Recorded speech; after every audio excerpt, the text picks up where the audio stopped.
Assalamualaikum warahmatullahi wabarakatuh, sahabat semua dimanapun Anda berada. Kita sebentar lagi akan mengadakan siaran langsung. Dan seperti biasa kalau Bosman yang bicara pasti ada sesuatu yang baru, yang sangat penting, yang saya pikir teman-teman selagi di rumah, lagi santai, sudah sholat isya, sudah makan malam, kita akan menggosip. Kita akan mulai, masih 1 menit lagi. Saya lagi mempersiapkan. Biasa saya selalu meminta cek suara. Kalau ada yang bermasalah atau pencahayaan mohon dikabari. Kita masih belum mulai. Kita bersiap-siap dulu. Dan sebelumnya saya menyapa dimanapun sahabat malam ini berada. Terima kasih sudah memilih bersama Bosman di acara ulang tahun ketiga Santara, dan tentunya di atas itu semua ada informasi yang buat Anda butuhkan supaya kita bisa melewati masa pandemi yang sangat berat kita harus lalui semuanya saat ini. Oke.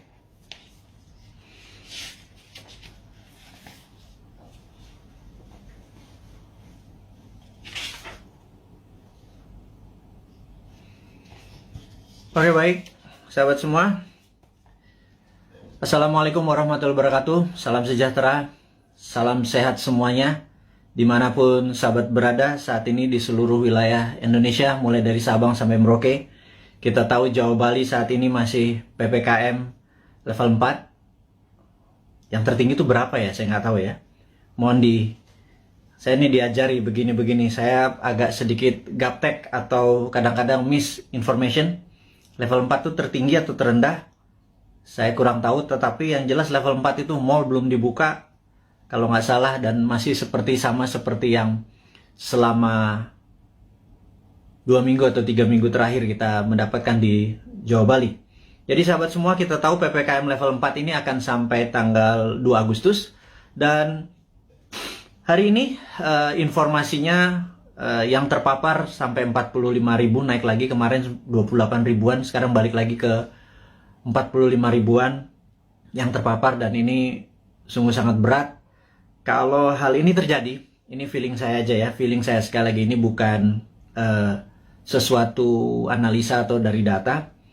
Feeling saya kalau sampai tanggal 2 Agustus tidak juga turun, masih 30.000 sampai 40.000 yang terpapar, maka tujuannya, sahabat semua ya, kita belum berbicara yang lain dulu, kita biar memahami kondisi saat ini. Jadi niat pemerintah mengadakan PPKM yang saya sampai sekarang lupa artinya apa gitu, mohon maaf, ngapunten pisan, ngapunten.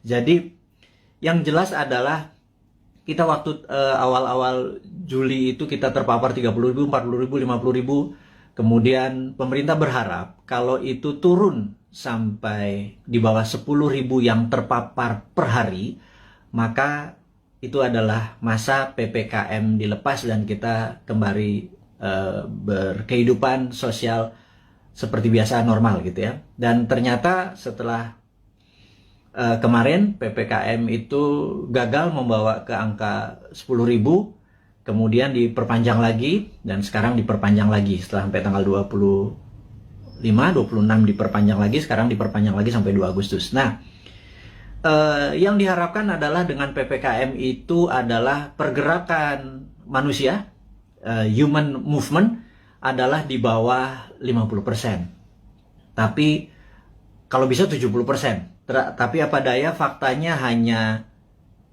15%, alias yang 80-an persen masih bergerak seperti biasa.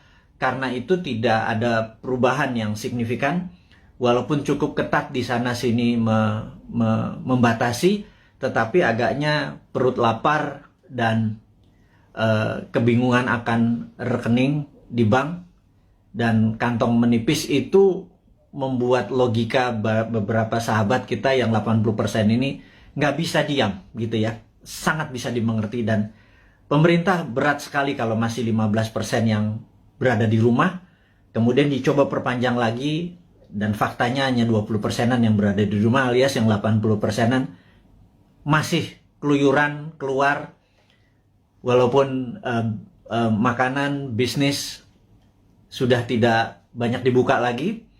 Dan masukan dari beberapa teman yang dulu pada saat di rumah dia pakai Gojek, pakai GoFood, pakai pesan-pesanan online, food online, ternyata rekening bulanannya meledak. Tidak bisa juga dia belanja tiap hari pakai food online, dan ini membuat mereka mengurangi belanja online. Dan yang terjadi adalah banyak pengusaha yang pivot dari manual pindah ke digital, juga tidak dapat penjualan yang baik. Akhirnya banyak orang sekarang masak makanan di rumah. Jadi pebisnis yang tadinya pivot sebentar ternyata tidak survive juga. Itu adalah fakta-fakta yang terjadi. Jadi saya rangkum bahwa yang diharapkan adalah 50% orang berada di rumah, faktanya hanya 15%. Sampai 2 kali perpanjangan PPKM, tidak turun juga sampai di bawah 10.000, masih 40.000 yang terpapar per hari, 45.000 hari ini. Dan kalau begini terus sampai tanggal 2 Agustus, maka kemungkinan besar PPKM ini akan diperpanjang, baik itu di level 4 atau level 3, cabenya mungkin pedesannya agak berkurang. Tetapi kita harus melihat fakta, sebentar lagi 17 Agustus gitu ya. Di sini masyarakat bergerak lagi. Jadi kalau itu bergerak lagi, masyarakat bergerak lagi, itu tidak pernah turun-turun di bawah 10.000.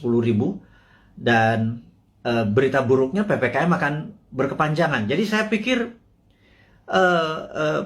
masalah pemaparan COVID dengan PPKM ini terbukti tidak efektif gitu ya. Nah, mungkin kalau di setiap rumah dikasih duit 5 juta per 2 minggu, yang di daerah terpapar PPKM per kepala keluarga, mungkin mereka semua akan memilih diam, karena kalau mereka keluar mereka didenda 5 juta gitu ya.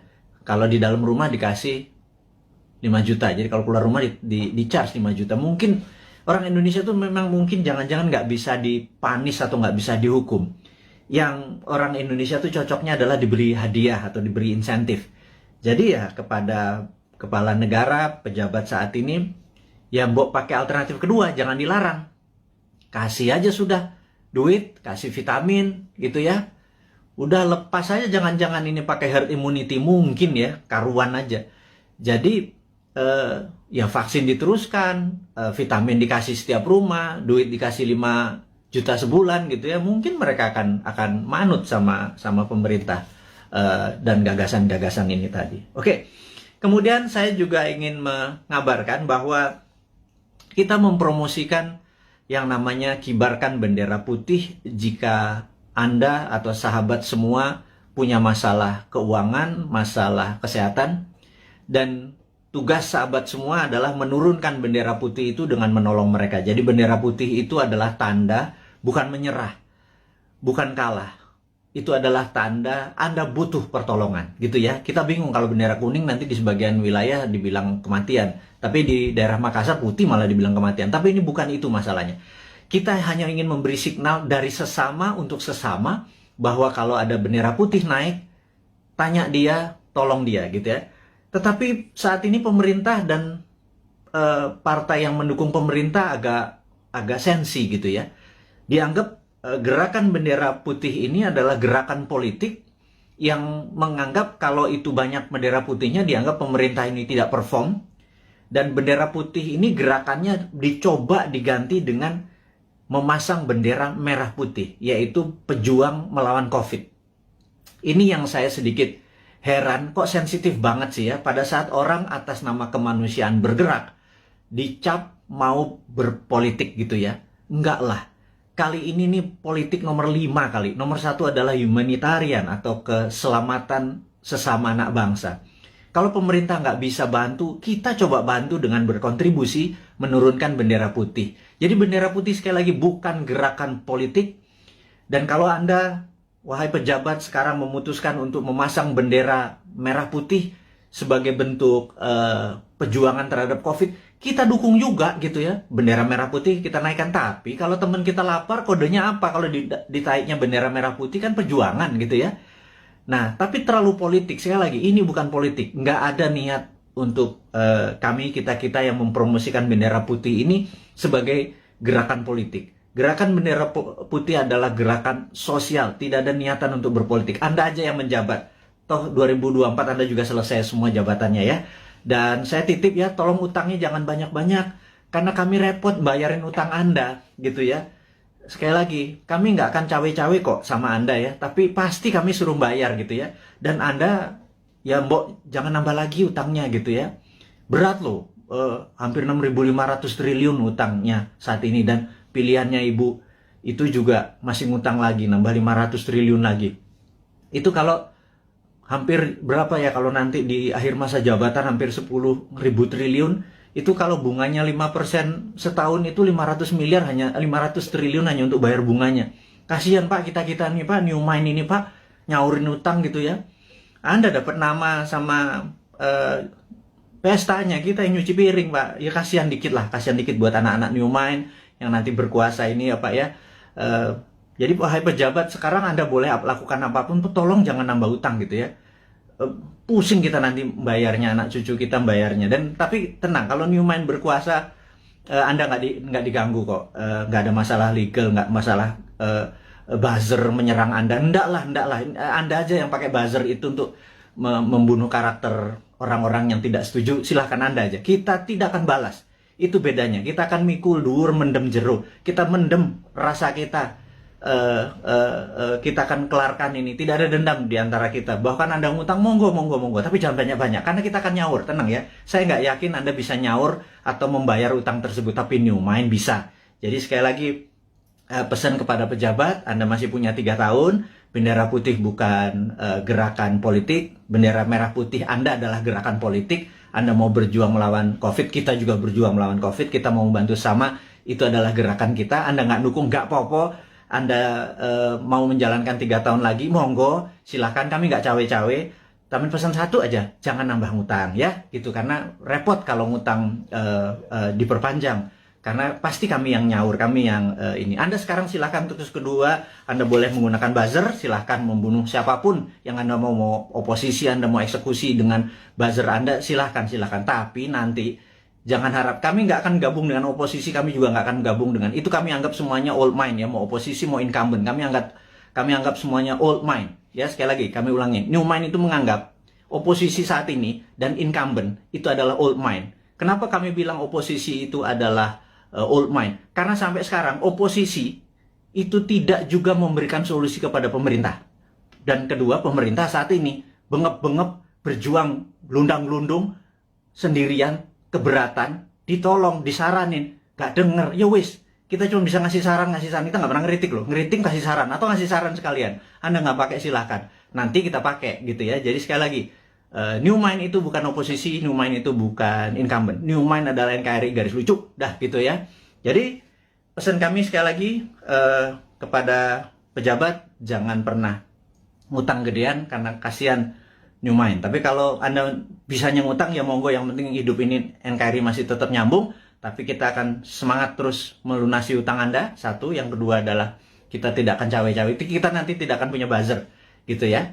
Kita akan menggunakan semuanya baik, semuanya terbuka, semuanya pakai tepo seliro. Kalaupun saya nggak ngerti ya, saya mungkin nanti atau teman-teman akan sowan kepada senior-senior itu gitu ya. Gimana ngurusnya waktu itu. Tapi yang New Mind, tetap kita akan humble, rendah hati, dan tidak punya dendam ya. Itu kita berita yang di awal dialog malam ini, di malam Selasa di tanggal 27 Juli, di mana saat ini Santara alhamdulillah baru berusia 3 tahun, dan kami menyatakan masih perjuangan masih panjang untuk menolong UKM, akar rumput. Kami baru saja menyalurkan total 3 tahun itu tidak sampai 200 miliar. Kami membutuhkan UKM yang masih membutuhkan dana, karena sekali lagi kami melihat bahwa UKM lah bisnis yang survive di masa krisis, yang tetap eksis di masa krisis adalah UKM. Terbukti tahun 98 UKM yang survive. Tahun 2008 sewaktu subprime mortgage menimpa dunia, UKM-nya survive. Dan tahun ini, tahun COVID, tahun pandemi, itu pun UKM yang bisa survive.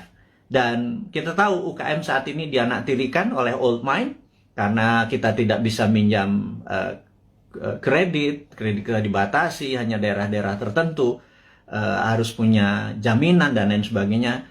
Kalau sahabat punya masalah keuangan dan perlu pendanaan, Anda mau scale up, Anda mau meningkatkan penjualan, mau menambah cabang apapun itu, yuk UKM datang, Anda mendaftar hari ini 10.000 UKM pun Santara bisa menelan dan membantu itu semua. Kami akan gulung komeng kerja keras seperti pemerintah saat ini membantu rakyatnya. Kita membantu sisi UKM-nya saja. Kami siap dan kami tadi rapat semua di keluarga besar Santara untuk mulai hari ini, tanggal 27 Juli 2021, 3 tahun usia Santara, kami siap tidak tidur siang malam, membagi jam kerja untuk membantu teman-teman agar UKM-nya bisa sukses, eksis di tengah krisis dengan pendanaan. Yang kedua adalah, kita tahu teman-teman investor, teman-teman yang mempunyai portfolio keuangan, kami sangat menyarankan Anda saat ini mungkin punya tabungan, deposito, mencari tempat investasi. Anda tidak perlu investasi besar yang beresiko, seperti misalnya di dunia properti Anda harus beli tanah dulu, seperti di usaha-usaha yang lainnya. Sementara uang atau modal Anda terbatas, katakanlah kecil, di bawah 10 juta, di bawah 20 juta gitu ya, dimana investasi yang lain besar-besar.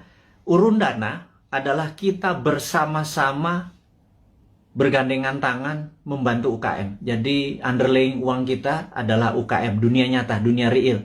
Jadi kalau Anda punya 10 juta, 2 juta, 1 juta, berapapun itu, kalau di deposito nggak ada artinya, ditaruh di ATM atau habis gitu ya, ditaruh di bini apalagi gitu. Nah, cobalah portfolio Anda, keuangan Anda mulai dibagi-bagi. Jadi misalnya letakkan sedikit di UKM Santara. Anda bisa pilih, sebentar lagi listing-listing di Santara itu akan bertaburan. Anda pilih sendiri. Di dalam investasi, Santara hanya penghulu. Santara tidak membuat menyarankan ini yang baik, ini yang buruk. Anda sebagai investor lah yang berhak memilih pasangan Anda. Kalau Anda adalah cowok investor, maka UKM adalah ceweknya gitu ya. Cari yang cantik, yang pinter, yang terus belajar gitu ya untuk jadi pasangan investasi Anda. Jadi saya sangat sarankan kalau Anda berminat menjadi investor di Santara, hubungi nanti di IG-nya Santara, ada nomor investor. Kalau Anda mau invest, Anda nggak usah pikir, wah saya nggak punya duit 100 juta, kita nggak butuh. Sahabat, kita yang butuh adalah uang-uang yang nganggur, yang receh, ketimbang ditaruh di tabungan Anda di celengan babi itu, namanya juga celeng gitu ya. Anda pindahkan aja 1.500.000, uang Anda itu pindahkan ke UKM. Jadi ada dua hal. Satu, Anda bisa dapat dividennya. Dua, Anda menolong ekonomi saudara kita sendiri, para UKM. Jadi itulah filosofi Santara dan niat Santara untuk membantu. Dan Santara saat ini kami ingin melaporkan juga bahwa dalam 2-3 tahun ke depan, dan mulai dari ulang tahun yang ketiga ini, kita akan membuat Santara Internasional. Jadi Santara Viet di Vietnam, Santara Thai di Thailand, dan Santara Filipina. Itu 3 negara akan kita buat duluan. Jadi kita ingin Santara ini go internasional. Itu kita udah siapkan, kita udah ada mitranya.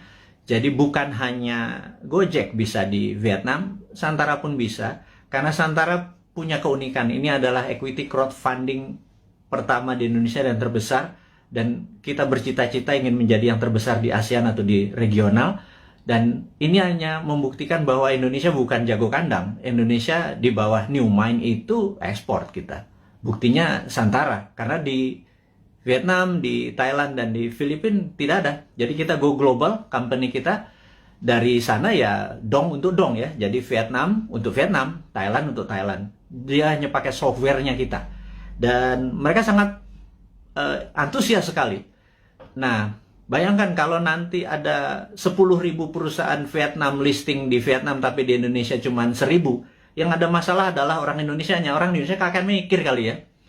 Banyakan mikir, banyakan analisa, kepinteran kali ya, jangan-jangan. Karena itulah saya pikir ke depan, mbok kurangi mikir gitu ya.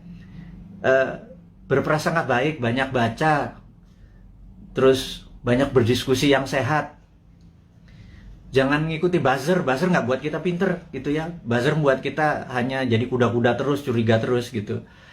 Jadi sahabat semua, kita lanjut lagi. Santara Go Internasional ini dikawal oleh seorang profesional yang khusus untuk melaksanakan di bidang internasional ini. Dan kami serius sekali untuk membuat Santara menjadi perusahaan regional gitu ya. Kemudian ada lagi yang menarik, Santara adalah satu-satunya yang maaf agak meler ini.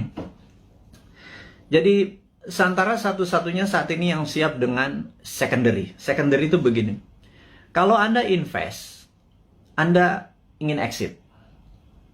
Itu exitnya bisa di secondary. Jadi investasi itu ada dua. Satu dari dividen, di mana Anda dapat benefitnya, dividen. Dua adalah kenaikan dari nilai saham tersebut. Dan kenaikan nilai saham tersebut bisa Anda lepas di mana? Di secondary market. Jadi kalau Anda misalnya saat ini di IDX atau di Bursa Efek Indonesia, Anda membeli saham katakanlah BCA gitu ya, harganya lupa saya sekarang berapa, 30.000 atau 29.000 kali. Begitu Anda membeli, suatu hari harganya menjadi 30.000 atau 31.000, ada untung 1.000-2.000 perak. Anda selain dapat dividen dari BCA, Anda juga bisa exit, dapat 1.000 atau 2.000 rupiah per lembar saham yang Anda beli. Jadi Anda dapat capital gain-nya gitu ya. Nah, capital gain itu eksekusinya ada di secondary market. Jadi kalau Anda sekarang pemain kripto, Anda doge, Anda beli Bitcoin, di harganya harga dari langit misalnya 100 juta, sekarang harganya 101 juta, Anda jualan untung 1 juta.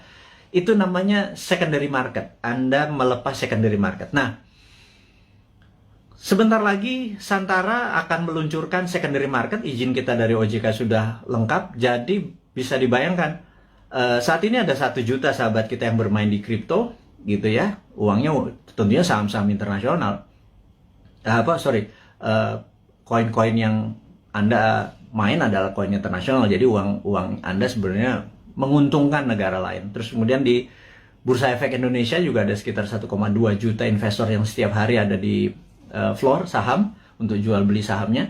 Dan kita berharap sewaktu Santara secondary-nya dibuka, itu adalah teman-teman yang portfolio keuangannya tadi bermain mengharapkan capital gain, Anda bisa menolong UKM karena yang Anda beli adalah saham UKM. Benar-benar ada sektor realnya, yaitu membantu sahabat UKM di Indonesia. Dan apa yang terjadi kalau di Vietnam, Thailand, dan Filipina kita bisa bersama-sama, ini terlalu mulus kalau kita bilang sekarang ya. Anggap 3-4 tahun lagi lah sampai 2026, 2027. Itu kita akan menjadi the biggest bursa UKM di dunia. Dan ini akan membuktikan bahwa Indonesia sekali lagi bukan jago kandang. Indonesia memang layak 2045 menjadi superpower country. Sekali lagi, Indonesia tahun 2045 layak menjadi superpower country. Sayangnya saat ini ya, sudah 20 tahun kita dipimpin oleh 3 kepala negara. Kita belum juga per hari ini menjadi negara superpower. Ya, saya sengaja membuat kata-kata ini untuk semua berpikir, bukan mengkritik, bukan ngeledek, bukan nyinyir, tetapi sebuah realita. 3 tahun kita dengan Ibu Mega, kemudian 10 tahun kita dengan Pak SBY, kemudian ditambah saat ini Pak Jokowi 7 tahun. Jadi total 20 tahun. Pertanyaannya, apakah Indonesia sudah menjadi negara superpower dalam 20 tahun? Jawabannya, kita masih negara pengimpor, kita masih negara penghutang, kita masih bergantung yuan dan dolar. Apakah itu dikatakan negara superpower? Gitu ya. Defisit neraca perdagangan kita sama Tiongkok membesar gitu ya. produsen kita juga bukan barang-barang yang nilai tambah, tetapi masih bahan baku atau komoditi. Apa yang terjadi? Ini loh yang kita mau tanya. Wahai sahabat semua, yuk kita mikir bersama ya. Kita mikir bersama. 20 tahun kita sudah dipimpin oleh pemimpin besar. Ibu Mega adalah pemimpin wanita yang powerful. Pak SBY gitu ya, juga sangat powerful. 10 tahun dia memimpin. Kemudian Pak Jokowi juga sangat powerful. Sudah 7 tahun dan masih 3 tahun lagi. Total 20 tahun saat ini. Pertanyaannya kita, apakah sudah jadi negara superpower? GDP per kapita waktu Bu Mega itu adalah 1.700. Kemudian sama Pak SBY dibikin sekitar 3.700. Kemudian saat ini Pak Jokowi naik 15% lah. 7 tahun naik 15%. Jadi sekitar 4.000-an gitu ya. Kalau Pak SBY naiknya 220%. Kemudian Bu Mega naik sekitar 15% 3 tahun. Jadi saat ini kita ulangi lagi. Apakah Indonesia menjadi negara superpower selama 20 tahun 3 presiden ini berkuasa? Nah, kemudian di 2024 para calon-calon yang ada itu genre politiknya adalah mirip dengan ketiganya. Misalnya kita sebut aja Pak Prabowo, ya dia adalah ke Ibu Mega gitu ya. Kemudian ada AHY mungkin ya, itu dia ke arah Pak SBY. Kemudian ya ada nama-nama seperti Pak Ganjar, Erick Thohir dan lain sebagainya, seperti Istana sekarang atau Pak Jokowi genrenya. Apakah dengan mereka menjadi presiden 2024 sekarang yang ada di etalase politik sekarang ini, apakah selama 20 tahun ke depan akan membuat Indonesia menjadi negara superpower? Tanya deh, gitu ya. Anda kan ngefans tuh ya sama Pak Ridwan Kamil, ngefans sama Pak Ganjar. Nggak salah ngefans sama mereka. Saya juga ngefans loh, teman saya semua gitu ya. Tanya, 5 tahun dengan mereka, 10 tahun dengan mereka itu akankah membuat Indonesia menjadi negara superpower gitu ya? Nah, pertanyaan berikutnya. Emang ada negara dalam 20 tahun menjadi negara superpower? Gitu ya. Itu kan, ini Sontoloyo ngomong doang lu si Bosman ini, emang ada negara dalam 20 tahun menjadi negara superpower? Oke. Saya ini saya pembaca buku cukup gila gitu ya. Dan dari video IG live terakhir dan hingga saat ini saya lagi membaca buku Deng Xiaoping the Transformation of China dari Ezra Vogel. Bukunya 700 halaman, saya baru baca 500 halaman. Very powerful sekali Deng Xiaoping ini. Dan ini yang saya mau ceritakan, apakah dalam 20 tahun emang ada negara menjadi superpower? Oke, jawabannya adalah begini. Sahabat semua, di tahun 1918 Perang Dunia Pertama berakhir. Dan disitulah Jerman kalah perang. Jerman harus menanggung hutang atau biaya Perang Dunia Pertama yang rusak tadi ke negara pemenang perang. Jadi sudah Jermannya miskin, Jermannya harus membayar kerusakan yang dia buat. Jadi Jerman kalahnya 2. Udah rata tanah di Jermannya, Jerman harus bayar utang. 1918. Kemudian 1933. Jerman menyerang Polandia. 36, 39. Masuklah Perang Dunia Kedua. Gitu ya, sampai tahun 45. Udah, kita sederhanakan aja. Dari 1918 sampai 1938, itu 20 tahun. Jerman menjadi negara superpower. Betul nggak? Dia bisa mengalahkan Eropa kok dalam 20 tahun dari negara miskin, dari nol. Pertanyaannya, apakah waktu Jerman selama 20 tahun itu untuk menjadi negara superpower, Jerman ngutang IMF? Jerman minjem yuan? Jerman pakai teknologinya Tiongkok? Mikir nggak tuh? Ada nggak sih yang mikir? Apakah Jerman dagang? Jual 10 modal 5. Untung 5 ditabung untuk membangun Jerman yang modern, membuat alat perang yang kencengnya bukan main, membuat kekuatan militer dan bangunan terbesar di Jerman hanya dalam 20 tahun. Saya ulangi lagi, pakai IMF, pakai ngutang, pakai yuan, enggak kan? Oke, mulai nemen ini Bosman ini kalimatnya, nyindir tapi ya biar logik lah.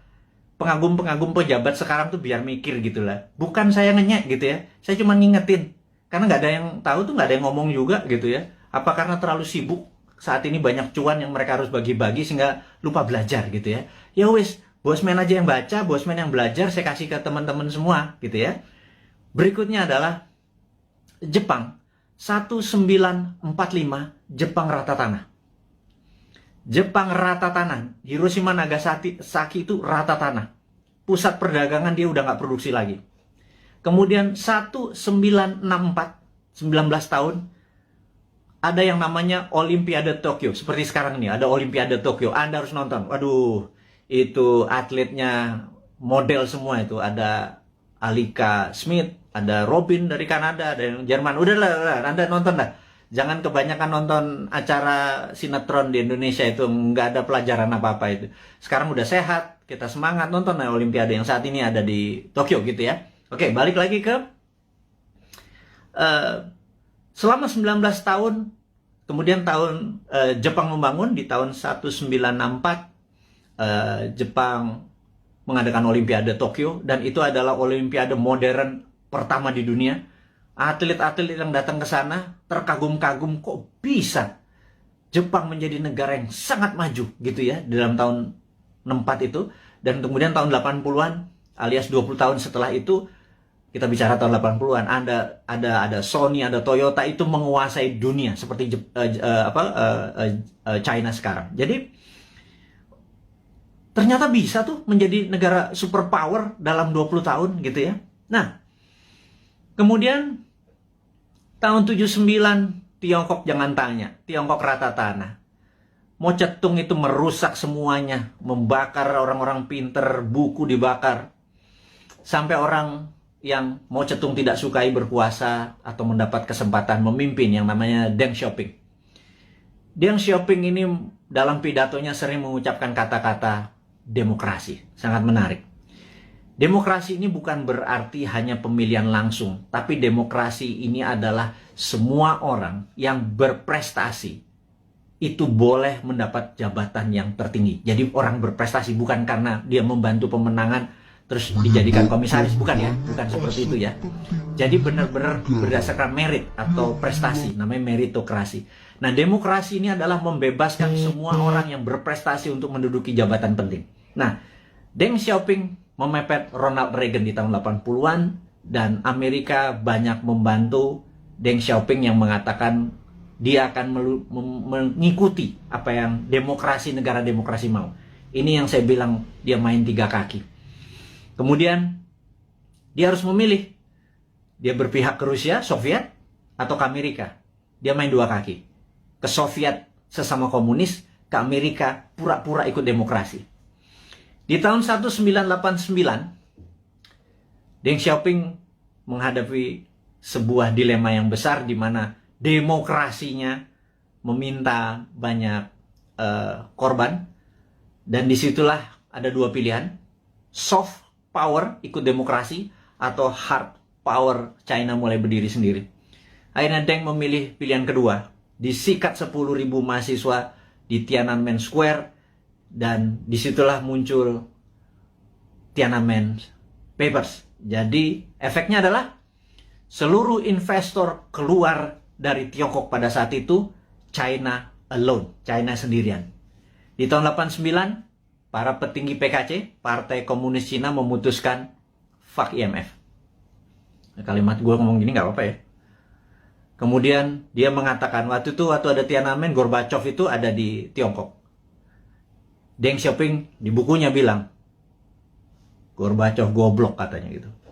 Nah, akhirnya benar, perestroika dan glasnosnya Gorbachev merubuhkan Uni Soviet gitu ya. Sementara Deng Xiaoping dengan protokol Tiananmen-nya membuat China 89 ya, sendirian, semua ditinggalin sama perusahaan-perusahaan asing. Dia mulai memprinting renminbi dengan yuan dan lain sebagainya, itu udah saya lama ceritakan. Puncaknya adalah tahun 2008 pada saat Olimpiade Beijing. Jadi tahun 1989 sampai 2008 adalah 19 tahun. Oke, kita buletin aja. 20 tahun. China menjadi negara superpower. Sekali lagi, Sejak saat itu, sampai sekarang 20 tahun kemudian, 2013, China punya policy mulai ofensif, mulai menyerang, mulai keluar, untuk membuktikan kedikjayaannya dia. Selama 30 tahun, Tiongkok adalah negara trader terbesar di dunia. 200 tahun terakhir, Eropa masuk ke Shanghai, ke Beijing, dikasih narkoba, opium, membuat goblok orang-orang Tiongkok, dan membuat Deng Xiaoping bilang, kita harus merebut balik. Kemudian apa yang terjadi 20 tahun setelah tahun 89, tahun 2008 adalah puncak ekonominya Tiongkok, dan sekarang dia terus berjalan 20 tahun kemudian. Dalam 40 tahun, Tiongkok kembali menjadi negara trading terbesar di dunia dan negara kedua terkaya setelah Amerika. Sekali lagi, sahabat semua, ini membuktikan bahwa dalam 20 tahun harusnya Indonesia bisa menjadi negara superpower. Setidaknya road to become superpower country. Nah, 3 tahun Bu Mega, 10 tahun Pak SBY, dan 7 tahun Pak Jokowi, dia sudah do the right thing. Sekali lagi, sudah do the right thing. Ke depan, 20 tahun ke depan, sampai 2045, Indonesia untuk menjadi negara superpower, apakah genre old mind Anda masih mau pakai? Kalau Anda pakai ya silakan, karena ini kan demokrasi, gitu ya. Tetapi kalau Anda mau memakai new mind, ini persis seperti apa yang Tiongkok lakukan, seperti Jerman lakukan, seperti Jepang lakukan. New mind punya konsepnya. Monggo, yang menjadi presiden yang Anda sekarang ada di etalase, monggo. Tetapi kalau mau pakai konsepnya new mind, kita sudah lengkap. Inilah sahabat semua, sahabat-sahabat Bosman, kaum Sontoloyo dari Republik Sontoloyo ini, saya minta Anda semua sekarang mempromosikan ini semua. Bukan karena Bosman mau jadi presiden. Enggak, lupakan. Enggak penting. Yang penting kita cuma sejahtera. Untuk sejahtera itu harus punya konsep menjadi negara besar di tahun 2045. Gitu ya. Nah, untuk itu sekali lagi sangat rinci. Gimana caranya? Yaitu contohnya adalah kita tahu UKM saat ini 97% angkatan kerja itu adanya di UKM. Saya ulangi lagi. 97% angkatan kerja itu ada di UKM. Gara-gara pandemi, 9,7 juta sahabat kita menganggur. Karena Pak, UKM yang terpukul. Berikutnya, UKM saat ini belum menjadikan karpet merah difasilitasi oleh pejabat negara. Karena kita belum bisa berdaulat UKM itu. Padahal ada lebih 50 juta UMKM ya. Dari mikro, kecil, menengah. Yang menghidupi 97% angkatan kerja. Jadi, kalau angkatan kerja ini mau mendapatkan lapangan kerja, bukan perusahaan besar yang dikasih pendanaannya, tetapi perusahaan UKM, gitu ya. Nah, Santara saat ini hadir untuk membuktikan bahwa konsep new mind itu berjalan. Dari kita untuk kita, dari sesama untuk sesama. Ingat, bendera putih adalah dari sesama untuk sesama. Kita nggak perlu IMF, kita nggak perlu Yuan, kita nggak perlu Jepang, kita nggak perlu Amerika, kita nggak perlu Tiongkok. Setuju ya? Dari kita untuk kita, itu bendera putih. UKM juga harusnya dari kita untuk kita. Jadi, investor receh masuk 2 juta, 200 ribu, 500 ribu. Tolong angkat itu UKM. Ada jutaan UKM yang mau kita angkat. Ada jutaan sahabat kita juga punya duit nganggur gitu ya. Gabungkan semua. Santara hanya platform. Santara bukan membuat UKM besar. Yang buat UKM besar ya para UKM-nya. Yang buat kaya adalah investor itu pilih UKM yang benar. UKM itu marginnya itu jauh lebih besar dari perusahaan-perusahaan besar. UKM itu untungnya bisa 30%, 40% gitu ya. Dan inilah yang saya harapkan teman-teman portfolio keuangan Anda. Sekali lagi, bagilah kalau Anda punya 10 juta, 9 juta Anda taruh dimanapun boleh. 10%-nya taruh deh di UKM. Anda membantu UKM, 10% membantu UKM. Kalau saat ini uang beredar adalah 6.000 triliun, 10%-nya masuk ke UKM atau 60 triliun. 60 triliun itu untuk menghidupi UKM itu adalah dari kita untuk kita. Itu kita negaranya berdikari. Nggak kita jadi ekspor, kita nggak ngutang gitu loh. Nah, sahabat semua, di ulang tahun Santara ketiga dengan berapi-api si Bosman Sontoloyo ini ngapunten minta izin tanpa niat menyinggung siapapun. Tetapi kita mengkritik diri kita sendiri bahwa yuk 20 tahun kita ucapkan terima kasih kepada pemimpin-pemimpin kita yang telah membawa kita ke saat ini, kita masih utuh negaranya. Dan ke depan kita harus mempunyai konsep baru. Konsep baru ini adalah yang kita akan lakukan adalah membangun akar rumput, gitu ya. Membangun akar rumput ini adalah bisnis akar rumput, kita bantu adalah investor akar rumput, kita bantu. Jadi itu adalah informasi, dan ini terakhir berita internasional. Jadi ada 3 step tadi ya, lokal tentang pandemi, bahwa kita belum melihat pandemi ini akan berakhir sampai habis 17 Agustus sampai Agustus, belum melihat. Kalau ditambah tadi masih itu, jadi kita harus melakukan strategi-strategi. Tetapi, nah ini kita harus bicara tidak selalu sisi negatifnya, selalu setiap hoax itu ada key, setiap jatuh itu ada naik gitu, setiap jatuh pasti ada peluang. Nah, sahabat semua, kita mau mengingatkan bahwa kapan moment of greatness dari Indonesia itu. Moment of greatness adalah mulai Oktober 2022. Bukannya jauh ya, itu angka dekat sekali. Kenapa? Karena G20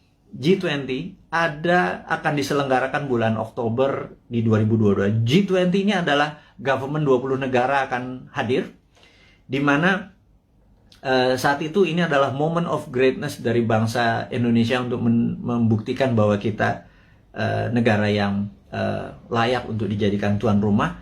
Dan pada saat itu kita harus menyiapkan, sahabat semua, menyiapkan sesuatu untuk momen sebesar ini itu tidak semalam atau 2 malam. Itu menyiapkannya dari sekarang ini. Jadi peluangnya besar sekali. Dan kita mau minta deal dengan dengan Pak BUMN, Pak Erik, dengan Pak Sandiaga Uno untuk acara G20 itu 80%-nya adalah UKM yang memberikan kontribusi bantuannya gitu ya. Nanti kita akan deal bersama-sama nih. Kemudian ada berita internasional sekarang.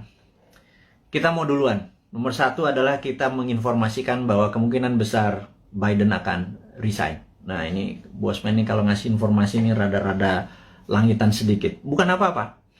Karena berbisnis, bernegara, itu kita bukan hanya menyadari kekuatan politik lokal atau minat dari lokal, bahwa kekuatan asing itu patut dipertimbangkan, gitu ya. Dan kita tahu cara berpolitik 7 tahun terakhir ini kental politik lokal, gitu ya. Tidak peduli sama politik luar negeri. Bahwa misalnya kita sangat miring ke Tiongkok gitu ya, seakan-akan di dunia ini negara cuma Indonesia dan Tiongkok gitu. 190 negara lain tuh nggak kenal tuh. Emang ada negara Nauru ya, emang ada Solomon Island ya, emang ada negara Sri Lanka ya, gitu ya. Ini saya suka heran gitu ya, kok negara Tiongkok apa Tiongkok gitu ya. Nah, kita cuma mengingatkan itu kan old mind, cuma satu negara yang ada di kepala mereka. Kalau new mind negara itu 190 negara gitu ya. Nah, kita harus melihat bahwa kemungkinan besar Biden akan resign. Hanya sekedar mengingat bahwa kita tahu Trump waktu kalah itu ada yang mengatakan 4 negara bagiannya direkayasa. Dan pada saat malam sebelum pelantikan Biden melakukan lobby, dan ini saya ceritakan kepada sahabat semua, ke Pentagon. Dan Pentagon agaknya mempunyai limit terhadap Biden karena dia dianggap lemah, dan Amerika tidak bisa menang perang lawan Tiongkok kecuali Biden dilengsarkan dengan alasan kesehatan. Ya, ini sekali lagi. Kemudian naiklah Kamala Harris, dan ini kuncinya. Siapa yang jadi wakil presidennya Kamala Harris, that's the key. Saya nggak bisa kasih tahu sekarang karena saya emang nggak tahu. Tetapi ini harus menjadi perhatian sahabat semua, jadi bahan renungan bahwa oh iya, bernegara itu ada negara besar gitu ya. Karena dolar saat ini menguasai 65% transaksi dunia, dan itu namanya Amerika. Yuan saat ini cuma 1%-an yang namanya Tiongkok gitu ya. Terus kenapa transaksinya pakai yuan, kita juga nggak ngerti kadang-kadang. Terlalu pinter mungkin ya, karena banyak prestasi. Jadi kita yang nggak nyampe ilmunya. Oke, kemudian kita mau mengingatkan adalah begitu Biden nanti resign atas nama kesehatan, maka di sini Tiongkok yang mulai ketar-ketir. Jadi Tiongkok memang waktu kemarin PKC, Partai Komunis Cina, merayakan ulang tahun ke-100, Xi Jinping dengan retorik, dengan pidato yang orasi luar biasa, mengatakan bahwa akan memenggal kepala negara yang membuli Tiongkok. Dan ini kata-katanya sangat ofensif gitu ya. Jangan-jangan kalau gue yang jadi presiden dipenggal duluan sama dia, karena kan gue ngebully terus dia kan, gitu ya. Ngebully sebenarnya bukan anti Tiongkok. Kita akan terus bermitra dengan siapapun kita akan tiru bagaimana Tiongkok jadi besar, tetapi kita bukan negara yang dirugikan. Buktinya saat ini trading kita dengan Tiongkok adalah Tiongkok yang surplus, kita yang defisit. Jadi kita kalau menjadi presiden nanti, kaum Newman bilang, kita harus impas dong. Jangan lo yang positif, kita juga harus positif atau impas. Jangan kita yang defisit gitu ya. Tapi itu perlu strong lobbyis gitu ya. Bukan, yang mimpin lobbynya adalah diplomatik NKRI garis lurus, bukan trader gitu. Kalau trader ya negara untung rugi nggak peduli, yang penting kantong gue tebel gitu kan. Nah itu ya. Ya itulah, siapa yang masih memuja-muja orang-orang itu, Anda harus ingatkan. Suatu hari Anda tidak menjabat gitu ya. Nah, tapi ingat, kita bukan tipe balas dendam. Gitu aja bedanya Newman. Kemudian kalau kedua, Xi Jinping mengatakan bahwa dia akan melakukan aneksasi Taiwan, Hong Kong dan Macau. Kemudian dia juga menyiapkan 100 silo dengan hulu ledak nuklir. Silo adalah tempat peluncuran roket berkepala nuklir. Ini menunjukkan Cina benar-benar ready untuk war. Nah, pertanyaannya, apakah akan terjadi war physical? Di sini kita mau mengingatkan bahwa sewaktu kita melihat dari sisi Amerika, apakah Amerika akan melakukan naval war? Karena perang China sama Amerika, battlefield-nya atau tempat perangnya adalah Laut Cina Selatan. Karena perangnya laut, maka perangnya naval. Naval itu adalah perang kapal. Jadi kapal Amerika mungkin mepet sampai China, Tiongkok sisi barat, sisi timur, kemudian sebelum mepet tersebut roket-roketnya Tiongkok langsung mukulin kapal di navinya kapalnya Amerika. Tapi kayaknya nggak mungkin, karena itu tidak berefek kepada mainlandnya Amerika. Dan perang di laut itu mahal, gitu ya. Perang di laut itu mahal. Jadi sahabat semua, apa yang dilakukan kalau perang ini terjadi? Perangnya ada dua, yang kita sebut ini perang baru. Perang baru, saya baru baca bukunya soalnya. Saya ini kaget-kaget dengan istilah baru. Saya nggak yakin para pejabat sekarang sempat baca. Jadi ya udah, kita ajarin aja mereka dengan ini, namanya invisible war atau perang yang tidak terlihat. Perang tidak terlihat ini ada dua. Nomor satu, kita tahu bahwa Amerika punya angkatan ke-6 yang namanya Space Army, ya. Angkatan ke-6 Space Army Amerika ini yang perangnya nanti perang bintang atau Space War, karena dia punya orbit tertinggi. Jadi orbit posisi satelit, posisi orbit satelit Amerika itu di orbit tertinggi, karena posisi dia di atas dari 1000 satelit Cina. Kita tahu di dunia ini ada sekitar 20.000 satelit. 60% adalah milik Amerika. Cina cuma 1000. Itu ditembakin semua satelitnya dari pakai laser magnetic beam yang Amerika saat ini punya. Itu pasti China shutdown itu, gitu ya. Kemudian kita mau mengingatkan lagi, invisible war kedua adalah pandemi, gitu ya. Jadi dihajar dengan pandemi di sisi bawah, di atas, di yang tidak kelihatan juga di sisi battle space, perang udara. Nah, teman-teman, apapun yang terjadi perang antara dua gajah itu, jangan Pelanduk mati di tengahnya, jangan Indonesia mati di tengahnya. Karena itu kita selalu menantang old mind ini. Punya plan B nggak? Gitu ya. Sekali lagi, punya plan B nggak kalau benar-benar ini terjadi? Karena kapanpun bisa terjadi. Anggap tidak terjadi, tapi kan plan B tetap harus punya gitu ya. Gitu. Misalnya kita tanya lagi, kalau vaksin yang 150 juta sudah divaksinin semua warga Indonesia, tetapi tetap aja COVID tetap merajalela, punya plan B nggak? Gitu ya. Nah, kalau nggak punya plan B, ini bernegara model apa sih kalian itu, gitu ya? Nggak ngerti geopolitik luar negeri, nggak ngerti pandemi, bahwa itu adalah war tool, strateginya adalah gagap, gitu ya. Kita sekali lagi, ini bukan mengkritik, ini mengingatkan bahwa kesadaran-kesadaran bernegara dari kaum Newman itu tinggi. Kita nih patriotis semua nih kaum Newman ini. Kita nggak pernah menyalahkan tanpa solusi. Gitu. Kita ngeritik barusan aja, nyinyir-nyinyir sedikit, tetap ngasih solusi gitu ya. Nomor satu, solusinya apa? Itu kita kasih berita internasional bahwa Biden mungkin resign, China sama Amerika mungkin eskalasi perangnya akan tinggi. Kemungkinan perangnya adalah invisible war, yang satu pakai space orbit tertinggi dan kemudian pakai COVID atau pandemi gitu ya. Kemudian perang ini dengan COVID ini akan panjang gitu. pertanyaan berikutnya adalah, setelah pandemi ini masih ada perang nggak? Karena saat ini masuk perang dunia ketiga sesungguhnya. Perang dunia ketiga itu ada common enemy, ada musuh bersama. Kalau dulu Jerman di perang dunia pertama, cuma ada Jerman dan Jepang di perang dunia kedua. Common enemy kita atau musuh bersama kita saat ini adalah pandemi. Seluruh dunia kena pandemi. Jadi kita ini harusnya udah masuk kategori war. Dan invisible war tentunya.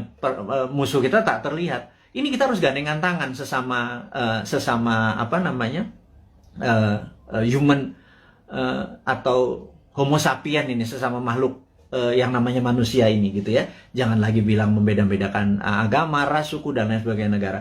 Jadi untuk perang lawan pandemi ini kita benar-benar satu saudara semuanya. Nah, yang harus diingatkan lagi adalah setelah pandemi ini kemungkinan besar, dan kita udah ngomong tahun lalu, kemungkinan besar ada yang namanya climate war atau perang cuaca. HAARP atau HARP saat ini sudah mulai saling tembak. Dan dulu selama 10 tahun biasanya di Alaska antara Rusia sama Amerika. Nah, HARP ini, Amerika pernah nembakin HARP ini membuat kelangkaan gandum. Sehingga gandum di Timur Tengah kurang karena tidak bisa disuplai oleh Rusia. Rusia dikerjain, waktu itu kering kepanjangan.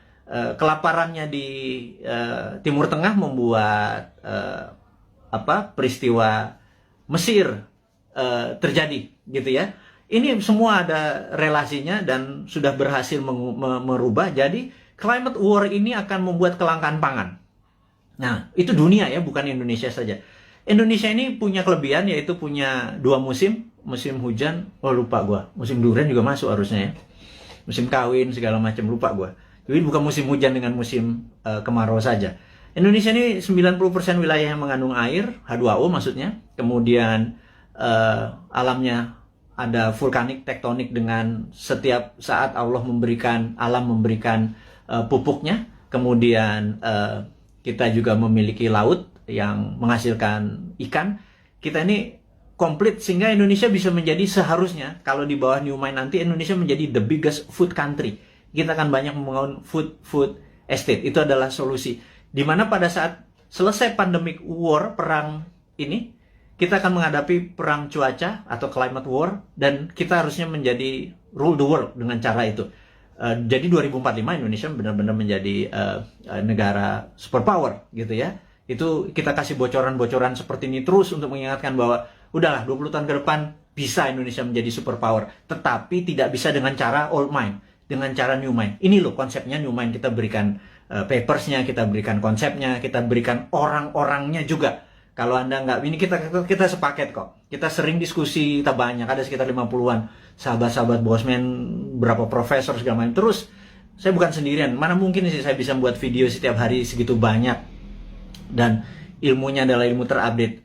Itu kalau nggak dengan profesor-profesor yang berada di sekeliling saya yang benar-benar mencintai tanah air ini dan benar-benar memahami geopolitik dan geostrategi. Itulah para kontributor yang terus membuat New Mind selama 3 tahun ke depan menjadi pinter. Yang saya harap sih sebenarnya saat ini kan masih 3 tahun. Yang old mind minggir, sekitar 30 menteri minggir, menteri-menteri New Mind masuk gitu ya. Tapi ya benar-benar harus versinya New Mind. Nomor 1 misalnya BI kita bubarin di bawah, masuk di bawah Menteri Keuangan, jadi Dirjen Moneter gitu ya. Waduh, kalau kayak gitu mah, waduh, kita printing money, kita kasih ke UKM produksi tentunya, bukan UKM non produksi. UKM produksi dulu supaya nggak terjadi inflasi. Inflasi adalah kalau uang beredar tidak sama dengan produksi. Jadi uang beredar harus sama dengan produksi. Berapapun uang dicetak selama produksinya sama, tidak ada inflasi. Kecuali ilmu lama ya, ilmu supaya kita ngutang terus dengan IMF itu nggak boleh printing money. Yaitu ilmunya old mind. Monggo silahkan, masih 3 tahun lagi. Atau mau sekarang mau dibantu sama kita boleh. Minggirlah 30 orang itu, atau minggir semua kabinetnya. Masuklah generasi New Mind ini. Nah kalau enggak ya udah kita nunggu 3 tahun lagi. Tapi sekarang selama 3 tahun kita minteri 200 juta saudara kita debat ilmunya New Mind dengan Old Mind. Kita debat, kita buka, dan sahabat semua, Anda adalah pahlawan-pahlawan. 4.600 ini orang yang mendengarkan Bosman saat ini. Anda adalah orang-orang yang luar biasa yang punya ilmu ini. Yang Anda, saya yakin Anda berdebat dengan siapapun, Anda udah punya basic ilmunya yang luar biasa. Nah, terakhir saat ini informasinya sahabat semua, entah bagaimana di YouTube itu banyak sekali cerita tentang Satrio Piningit gitu ya. Ini saya mau meluruskan lagi. Satrio Piningit adalah dulu Jayabaya menyatakan pada saat ada goro-goro, dan corona ini dianggap goro-goro yang meruntuh lantakan dunia. ini akan muncul Satrio Piningit atau Satrio yang dipingit gitu ya, dipingit, diumpetin gitu ya. Dan ada yang mengatakan Bosman ini video-videonya dia keluar tapi orangnya nggak keluar. Ini jangan-jangan Satrio Piningit. Saya bilang ini kurang ajar ini. Saya bilang jangan pernah menyebut Satrio Piningit itu Bosman. Nggak ada urusan, sekali lagi. Saya nggak pengen disamakan karena niat saya bukan begitu gitu ya. Terus ada yang bilang bahwa Pak Soekarno itu Jawa Timur atau Majapahitan, Pak Harto Jawa Tengah atau Mataraman gitu ya. Kemudian Pak SBY adalah Jawa Timuran, Majapahitan, Pak Jokowi Jawa Tengah, Mataram. Sekarang sudah masanya balik lagi ke Jawa Timur, Majapahitan, Bosman, arek Jawa Timur, terus cocok Majapahitan. Saya bilang lo gila lo, analisa kayak gitu jangan ya. Tolong hal-hal seperti begini jangan diucapkan karena itu nggak penting gitu ya. Memang itu folklore atau cerita rakyat. Tapi sekali lagi nggak begitu. Yang jelas kita ke depan lebih mementingkan kebersamaan kita, dan siapapun yang jadi presiden nanti kalau bisa adalah mereka-mereka yang punya new mind. Jadi sahabat semua dimanapun Anda berada, saya ucapkan terima kasih sudah bersama-sama Bosman selama 1 jam ini. Kita ucapkan selamat ulang tahun Santara kepada kru dan kepada teman-teman yang membantu Santara selama 3 tahun ini. Saya ucapkan terima kasih. Dan kepada Santara kedepannya juga saya ucapkan semangat terus. Dan kepada sahabat semua, bantulah sesama-sama UKM. Dan kepada Anda UKM yang memerlukan dana, pergilah ke Santara. Dan kepada investor-investor Anda seperti saya yang receh-receh ini, monggo portfolio Anda masukkan ke Santara. Kemudian kita mengingatkan bahwa momen kita adalah G20, yaitu Oktober 2022. Yuk kita bareng-bareng membantu UKM. Kemudian kita tahu bahwa pandemi ini masih lama karena memang didesain atau pandemik atau pandemi yang diplan, yang direncanakan, ada yang ditarget. Kita terus menjaga kesehatan, dan kepada tenaga medis, tenaga kesehatan, kami semua di belakang Anda, jangan pernah menyerah. Terima kasih Anda sudah memberikan hati Anda, tenaga Anda. Saya dan kami cuma bisa mendoakan bahwa terbaik buat Anda, keselamatan buat keluarga Anda, terus menjaga kesehatan. Dan kepada sahabat semua di Indonesia dan dimanapun Anda berada, kaum NKRI garis lucu ini, teruslah mendoakan kita supaya menjadi yang terbaik, saling membantu sesama. Hairul kalam, saya ucapkan terima kasih. Wassalamualaikum warahmatullahi wabarakatuh.